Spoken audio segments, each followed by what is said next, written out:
ಎಲ್ರಿಗೂ ನಮಸ್ಕಾರ. ಸರ್ವಮಂಗಳಮಾಂಗಲ್ಯೆ ಶಿವೆ ಸರ್ವಾರ್ಥ ಸಾಧಿಕೆ ಶರಣ್ಯೆ ತ್ರಯಂಬಕೆ ಗೌರಿ ನಾರಾಯಣೆ ನಮೋಸ್ತುತೆ. ಶ್ರೀ ಕುಂಟಮಾರಮ್ಮ ಹೊಸೂರಮ್ಮ ಚಾನಲ್ಗೆ ನಮಗೆಲ್ಲ ಸ್ವಾಗತ. ನೀವು ನಮ್ಮ ಚಾನಲ್ಗೆ ಮೊದಲ ಬಾರಿಗೆ ಬಂದಿದ್ದರೆ ನಮ್ಮ ಚಾನಲನ್ನು ಸಬ್ಸ್ಕ್ರೈಬ್ ಮಾಡಿ ಹಾಗೂ ಪಕ್ಕದಲ್ಲಿರುವ ಬೆಲ್ ಬಟನ್ ಕ್ಲಿಕ್ ಮಾಡಿ. ಸ್ನೇಹಿತರೆ, ಈ ವಿಡಿಯೋನ ಸಂಪೂರ್ಣವಾಗಿ ನೋಡಿ. ಮಧ್ಯದಲ್ಲೆಲ್ಲ ಸ್ಕಿಪ್ ಮಾಡದೆ ಈ ವಿಡಿಯೋನ ನೋಡಿದ್ರೆ ನಾನು ತಿಳಿಸ್ಕೊಡುವಂಥ ಮಾಹಿತಿಗಳಾಗಲಿ ಅಥವಾ ಒಳ್ಳೊಳ್ಳೆ ಟಿಪ್ಸ್ಗಳಾಗಲಿ ನಿಮಗೆ ಸಿಗುತ್ತೆ. ಮಧ್ಯದಲ್ಲೆಲ್ಲ ಸ್ಕಿಪ್ ಮಾಡಿದ್ರೆ ನಾನು ಹೇಳ್ತೀನಿ ಅಂತ ನಿಮಗೆ ಅರ್ಥ ಆಗಲ್ಲ. ಹಾಗಾಗಿ ಈ ವಿಡಿಯೋನ ದೇವಿ ಸ್ಮರಣೆಯೊಂದಿಗೆ ಶುರು ಮಾಡೋಣ. ಬನ್ನಿ ಸ್ನೇಹಿತರೆ, ಈ 5 ಗಿಡಗಳು ಮನೆಯಲ್ಲಿದ್ದರೆ ಹಣದ ಸಮಸ್ಯೆಯೇ ಬರುವುದಿಲ್ಲ. ಈಗ ನಾನು ತಿಳಿಸಿಕೊಡುವ ಈ 5 ಗಿಡಗಳನ್ನು ನಿಮ್ಮ ಮನೆಯಲ್ಲಿ ಹಾಕಿಕೊಂಡರೆ ಅಥವಾ ನಿಮ್ಮ ಮನೆಯಲ್ಲಿ ಬೆಳೆಸಿದರೆ ನಿಮಗೆ ಹಣದ ಸಮಸ್ಯೆ ಅನ್ನೋದು ಬರೋದೇ ಇಲ್ಲ. ಸ್ನೇಹಿತರೆ, ಈ ಗಿಡಗಳಿಂದ ಏನಾಗುತ್ತೆ ಅನ್ನುವ ಕುತೂಹಲ ನಿಮಗಿರಬಹುದು, ಅಥವಾ ಈ ಗಿಡಗಳಲ್ಲಿ ನಮ್ಮ ಸಮಸ್ಯೆ ತೀರುತ್ತಾ ಅನ್ನುವ ಯೋಚನೆ ನಿಮಗೆ ಬರುತ್ತಾ ಇರಬಹುದು. ಖಂಡಿತವಾಗಿ ಈ ಗಿಡಗಳನ್ನು ಬೆಳೆಸಿದ್ದೇ ಆದಲ್ಲಿ ನಿಮ್ಮ ಸಮಸ್ಯೆಗೆ ಖಂಡಿತ ಪರಿಹಾರ ಸಿಗುತ್ತೆ. ಸ್ನೇಹಿತರೆ, ಈಗ ಪ್ರತಿಯೊಂದು ಶಾಸ್ತ್ರದಲ್ಲೂ ಅದಕ್ಕೆ ತಕ್ಕಂತಹ ಪರಿಹಾರವನ್ನು ಕೊಟ್ಟಿರುತ್ತಾರೆ. ಹಾಗೆ ಇದಕ್ಕೂ ಅಷ್ಟೇ, ವಾಸ್ತು ಪ್ರಕಾರ ಈ ಗಿಡಗಳನ್ನು ಇಟ್ಟಿದ್ದೇ ಆದಲ್ಲಿ ಅಥವಾ ಬೆಳೆಸಿದ್ದೇ ಆದಲ್ಲಿ ನಿಮ್ಮ ಎಲ್ಲ ಕಷ್ಟಗಳಿಂದ ಪರಿಹಾರವನ್ನೋದು ಕಾಣುತ್ತಾ ಹೋಗುತ್ತೆ. ಎಂಥದ್ದೇ ಹಣದ ಸಮಸ್ಯೆ ಇದ್ದರೂ ಕೂಡ ಈ ಗಿಡ ಬೆಳೆಸಿದರೆ ಸಾಕು, ನಿಮ್ಮ ಸಮಸ್ಯೆಗೆ ಒಂದು ಪರಿಹಾರ ಸಿಕ್ಕೇ ಸಿಗುತ್ತೆ. ಸ್ನೇಹಿತರೆ, ಅದಕ್ಕೂ ಮೊದಲು ಯಾರೆಲ್ಲ ನಮ್ಮ ಚಾನಲ್ಗೆ ಹೊಸಬರು ಬಂದಿದ್ದೀರಾ ಅವರು ನಮ್ಮ ಚಾನಲನ್ನು ಸಬ್ಸ್ಕ್ರೈಬ್ ಮಾಡಿ ಹಾಗೂ ಪಕ್ಕದಲ್ಲಿರುವ ಬೆಲ್ ಬಟನ್ ಕ್ಲಿಕ್ ಮಾಡಿ.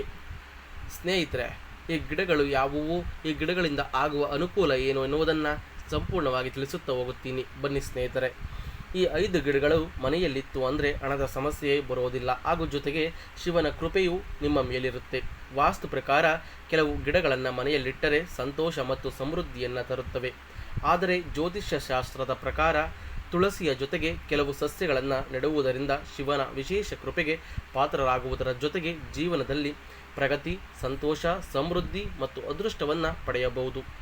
ಅದೃಷ್ಟ ತಂದು ಕೊಡುವ ಆ ಗಿಡಗಳು ಯಾವುವು ಎಂಬುದರ ಮಾಹಿತಿ ಇಲ್ಲಿದೆ ನೋಡಿ.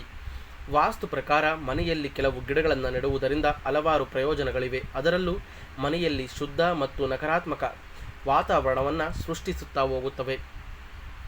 ತುಳಸಿ ಗಿಡವನ್ನು ನೆಡಬೇಕು ಎಂದು ಹೇಳಲಾಗುತ್ತದೆ. ತುಳಸಿಯು ನಿಮಗೆ 2 ರೀತಿಯಲ್ಲಿ ಪ್ರಯೋಜನಗಳನ್ನು ನೀಡುತ್ತದೆ. ಮೊದಲನೆಯದಾಗಿ ಈ ಗಿಡ ಗಾಳಿಯನ್ನು ಶುದ್ಧಿಸುತ್ತದೆ ಮತ್ತು ಎರಡನೆಯದಾಗಿ ಇದನ್ನು ವಾಸ್ತುಶಾಸ್ತ್ರದಲ್ಲಿ ಬಹಳ ಅದೃಷ್ಟದ ಸಸ್ಯ ಎಂದು ವಿವರಿಸಲಾಗಿದೆ. ಆದರೆ ಜ್ಯೋತಿಷ್ಯ ಶಾಸ್ತ್ರದ ಪ್ರಕಾರ ತುಳಸಿಯ ಜೊತೆಗೆ ಕೆಲವು ಸಸ್ಯಗಳನ್ನು ನೆಡುವುದರಿಂದ ಜೀವನದಲ್ಲಿ ಪ್ರಗತಿ, ಸಂತೋಷ, ನೆಮ್ಮದಿ ಹಾಗೂ ಹಣದ ಸಮಸ್ಯೆ ಬಗೆಹರಿಯುತ್ತದೆ ಅಂತ ಹೇಳಬಹುದು. ಸ್ನೇಹಿತರೆ, ಹಾಗೂ ಅದೃಷ್ಟ ಹಾಗೂ ಏಳಿಗೆ ಬರುತ್ತದೆ. ಅದೃಷ್ಟ ತರುವ ಆ ಗಿಡಗಳು ಯಾವುವು ಎಂಬುದು ಮಾಹಿತಿ ಇಲ್ಲಿದೆ ನೋಡಿ. ತುಳಸಿ ಗಿಡ. ಹಿಂದೂ ಧರ್ಮದಲ್ಲಿ ತುಳಸಿ ಗಿಡವನ್ನು ಲಕ್ಷ್ಮೀ ದೇವಿಯ ರೂಪವೆಂದು ಪರಿಗಣಿಸಲಾಗುತ್ತದೆ. ಹಾಗಾಗಿ ತುಳಸಿ ಗಿಡವನ್ನು ಯಾವಾಗಲೂ ಮನೆಯ ಪೂರ್ವ ಅಥವಾ ಉತ್ತರ ದಿಕ್ಕಿನಲ್ಲಿ ನೆಡಬೇಕು. ಈ ದಿಕ್ಕಿಗೆ ತುಳಸಿಯನ್ನು ನೆಡುವುದು ತುಂಬ ಶುಭ ಫಲ ನೀಡುತ್ತದೆ. ಮನೆಯಲ್ಲಿ ತುಳಸಿ ಗಿಡವನ್ನು ನೆಟ್ಟರೆ ಲಕ್ಷ್ಮಿ ಮತ್ತು ವಿಷ್ಣುವಿನ ಆಶೀರ್ವಾದ ಸಿಗುತ್ತದೆ. ಇನ್ನು ಎರಡನೆಯದಾಗಿ ದತ್ತೂರಿ ಗಿಡ. ಶಿವನ ಆಶೀರ್ವಾದ ಪಡೆಯಲು ಜ್ಯೋತಿಷ್ಯ ಶಾಸ್ತ್ರದಲ್ಲಿ ಕಪ್ಪು ದತ್ತೂರಿ ಗಿಡವನ್ನು ಮನೆಯಲ್ಲಿ ನೆಡಬೇಕು ಎಂದು ಹೇಳಲಾಗುತ್ತೆ. ಈ ಗಿಡಕ್ಕೆ ನಿತ್ಯ ಪೂಜೆ ಮಾಡುವುದರಿಂದ ಶಿವನ ಅನುಗ್ರಹ ದೊರೆಯುತ್ತದೆ ಎಂಬ ನಂಬಿಕೆ ಇದೆ. ಹಾಗಾಗಿ ಭಾನುವಾರ ಮತ್ತು ಮಂಗಳವಾರ ಕಪ್ಪು ದತ್ತೂರಿ ಗಿಡವನ್ನು ನೆಡಬೇಕು. ಸ್ನೇಹಿತರೆ, ಈ ಗಿಡವನ್ನು ನೆಡಬೇಕಾದರೆ ಭಾನುವಾರ ಅಥವಾ ಮಂಗಳವಾರವೇ ಆಗಬೇಕು. ಕಪ್ಪು ದತ್ತೂರಿ ಗಿಡವನ್ನು ನೋಡಿ ಎಲ್ಲಾದರೂ ತಂದುಕೊಂಡು ನೆಟ್ಟು ನಿಮ್ಮ ಮನೆಯಲ್ಲಿ ಆಗುವ ಬದಲಾವಣೆಗಳನ್ನು ನೀವು ಗಮನಿಸಬಹುದು. ಈ ಗಿಡವನ್ನು ನೆಡುವುದರಿಂದ ಮನೆಯಲ್ಲಿ ನಕಾರಾತ್ಮಕ ಶಕ್ತಿ ನೆಲೆಸುವುದಿಲ್ಲ. ಜೊತೆಗೆ ಮನೆಯಲ್ಲಿ ಸಕಾರಾತ್ಮಕತೆ, ಸಂತೋಷ, ಶಾಂತಿ ಮತ್ತು ಸಮೃದ್ಧಿಯನ್ನು ತರುತ್ತದೆ. ಶಮಿ ಗಿಡ. ಶನಿ ಪ್ರಭಾವಕ್ಕೆ ಒಳಗಾದ ವ್ಯಕ್ತಿಯು ತನ್ನ ಮನೆಯಲ್ಲಿ ಶಮಿ ಗಿಡವನ್ನು ನೆಟ್ಟು ಕಾಲಕ್ಕೆ ಪೂಜಿಸಬೇಕು.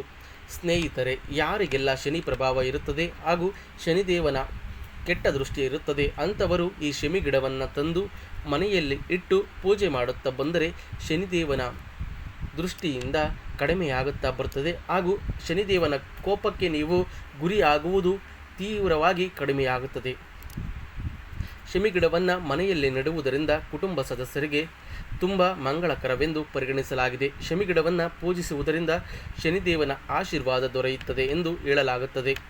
ಶಮಿ ಗಿಡವನ್ನು ತುಳಸಿಯೊಂದಿಗೆ ನೆಟ್ಟರೆ ವ್ಯಕ್ತಿಯು ಹಲವಾರು ಫಲಿತಾಂಶಗಳನ್ನು ಪಡೆಯುತ್ತಾನೆ. ಇನ್ನು ಬಾಳೆ ಗಿಡ, ಮನೆಯಲ್ಲಿ ಬಾಳೆ ಗಿಡ ನೆಟ್ಟರೆ ನಕಾರಾತ್ಮಕತೆ ದೂರವಾಗುತ್ತದೆ ಎಂದು ಹೇಳಲಾಗುತ್ತದೆ. ಮನೆಯಲ್ಲಿ ಬಾಳೆ ಗಿಡವನ್ನು ನೆಡುವುದು ಅತ್ಯಂತ ಮಂಗಳಕರವೆಂದು ಪರಿಗಣಿಸಲಾಗಿದೆ. ತುಳಸಿ ಗಿಡವನ್ನು ಮನೆಯಲ್ಲಿ ನೆಟ್ಟರೆ ಮನೆಯಲ್ಲಿ ಐಶ್ವರ್ಯ, ಹಣದ ಸಮಸ್ಯೆ ನಿವಾರಣೆಯಾಗುತ್ತದೆ ಎಂಬ ನಂಬಿಕೆ ಇದೆ. ಅದರಂತೆ ಬಾಳೆ ಗಿಡವು ಮನೆಗೆ ಸಕಾರಾತ್ಮಕತೆ, ಸಂತೋಷ, ಶಾಂತಿ ತಂದುಕೊಡುತ್ತದೆ. ಆದರೆ ತುಳಸಿ ಗಿಡ ಮತ್ತು ಬಾಳೆ ಗಿಡಗಳನ್ನು ಒಟ್ಟಿಗೆ ನೆಡದಂತೆ ಕಾಳಜಿ ವಹಿಸಿ. ಮನೆಯ ಮುಖ್ಯ ಬಾಗಿಲಿನ ಎಡಭಾಗದಲ್ಲಿ ತುಳಸಿ ಗಿಡವನ್ನು ಮತ್ತು ಬಲಭಾಗದಲ್ಲಿ ಬಾಳೆ ಗಿಡವನ್ನು ನೆಟ್ಟರೆ ಶುಭವೆಂದು ಪರಿಗಣಿಸಲಾಗಿದೆ. ಚಂಪ ಗಿಡ, ವಾಸ್ತು ಪ್ರಕಾರ ಮನೆಯಲ್ಲಿ ಚಂಪ ಗಿಡ ನೆಡುವುದು ತುಂಬ ಮಂಗಳಕರವೆಂದು ಪರಿಗಣಿಸಲಾಗಿದೆ. ಚಂಪ ಹೂವುಗಳನ್ನು ಅನೇಕ ದೇವತೆಗಳಿಗೆ ಅರ್ಪಿಸಲಾಗುತ್ತದೆ. ಇದು ತನ್ನ ಸುತ್ತಮುತ್ತಲಿನ ಪರಿಸರವನ್ನು ಶುದ್ಧೀಕರಿಸುತ್ತದೆ ಮತ್ತು ತಾಜತನವನ್ನು ತುಂಬುತ್ತದೆ. ಈ ಗಿಡವನ್ನು ಮನೆಯಲ್ಲಿ ನೆಟ್ಟರೆ ಮತ್ತು ಆರ್ಥಿಕ ಸಂಕಷ್ಟದಲ್ಲಿ ಲಾಭವಾಗುತ್ತದೆ. ಚಂಪ ಗಿಡವನ್ನು ವಾಸ್ತವವಾಗಿ ಅದೃಷ್ಟದ ಸಂಕೇತವೆಂದು ಪರಿಗಣಿಸಲಾಗುತ್ತದೆ.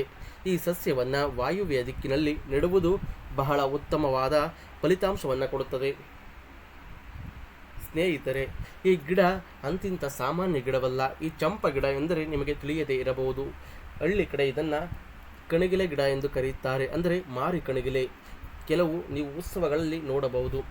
ಮಾರಮ್ಮ ದೇವಿಯರಿಗೆ ಈ ಗಿಡ ಎಂದರೆ ತುಂಬ ಇಷ್ಟ. ಈ ಗಿಡದ ಹೂವುಗಳೆಂದರೆ ತುಂಬ ಪ್ರಿಯವಾದದ್ದು. ಕೆಲವು ಗ್ರಾಮಗಳಲ್ಲಿ ಮಾರಿ ಹಬ್ಬ ಎಂದು ಮಾಡುವಾಗ ಅದರ ಜೊತೆ ತಮಟವನ್ನು ಮಾಡಿ ಅದರ ಮೇಲೆ ಈ ಚಂಪ ಗಿಡದ ಹೂವುಗಳನ್ನು ಸಿಗಿಸಿಕೊಂಡು ಆರತಿ ಮಾಡುತ್ತಾರೆ. ಇದು ತುಂಬ ಶ್ರೇಷ್ಠವಾದಂತಹ ಹೂವು ಅಂತಲೇ ಹೇಳಬಹುದು ಸ್ನೇಹಿತರೆ. ಏಕೆಂದರೆ ಯಾವುದೇ ಮಾರಮ್ಮ ದೇವಿಗಳಿಗೂ ಈ ಹೂವು ಎಂದರೆ ಅತ್ಯಂತ ಶುಭಕರ. ಹಾಗೂ ಈ ಹೂವನ್ನು ಅರ್ಪಿಸಿದರೆ ಸಾಕು, ದೇವತೆಗಳ ಆಶೀರ್ವಾದ ಸಿಗುತ್ತದೆ ಎನ್ನುವ ನಂಬಿಕೆ ಇದೆ. ಸ್ನೇಹಿತರೆ, ಈಗ ನಾನು ಮೇಲೆ ತಿಳಿಸಿದ ಈ ಎಲ್ಲ ಗಿಡಗಳನ್ನು ಸಾಧ್ಯವಾದರೆ ನಿಮ್ಮ ಮನೆಯಲ್ಲಿ ಬೆಳೆಸುತ್ತಾ ಬನ್ನಿ. ನಿಮಗೆ ಬದಲಾವಣೆ ಅನ್ನುವುದು ಕಾಣುತ್ತಾ ಹೋಗುತ್ತದೆ. ಯಾವುದೇ ಆಗಲಿ ಸ್ನೇಹಿತರೆ, ಅದಕ್ಕೆ ಅದರದ್ದೇ ಆದ ಶಕ್ತಿ ಇರುತ್ತದೆ. ನಾವು ಕೇಳಿರಬಹುದು ಅಥವಾ ನೋಡಿರಬಹುದು, ತುಳಸಿ ಗಿಡವನ್ನು ಪ್ರತಿಯೊಬ್ಬರ ಮನೆಯಲ್ಲೂ ಸಹ ಬೆಳೆಸಿರುತ್ತೀವಿ. ಅದೇ ತುಳಸಿ ಗಿಡ ಒಣಗಿತ್ತು ಎಂದರೆ ಎಲ್ಲರಲ್ಲೂ ಸಹ ಆತಂಕ ಎನ್ನುವುದು ಮನೆ ಮಾಡುತ್ತದೆ. ಏಕೆಂದರೆ ಸಾಮಾನ್ಯವಾಗಿ ಯಾರ ಮನೆಯಲ್ಲೂ ಸಹ ತುಳಸಿ ಗಿಡ ಒಣಗುವುದಿಲ್ಲ. ಅದೇ ವಾಮಾಚಾರಕ್ಕೆ ಒಳಗಾದ ಮನೆಯಲ್ಲಿ ಮಾತ್ರ ತುಳಸಿ ಗಿಡ ಒಣಗುತ್ತಾ ಬರುತ್ತದೆ.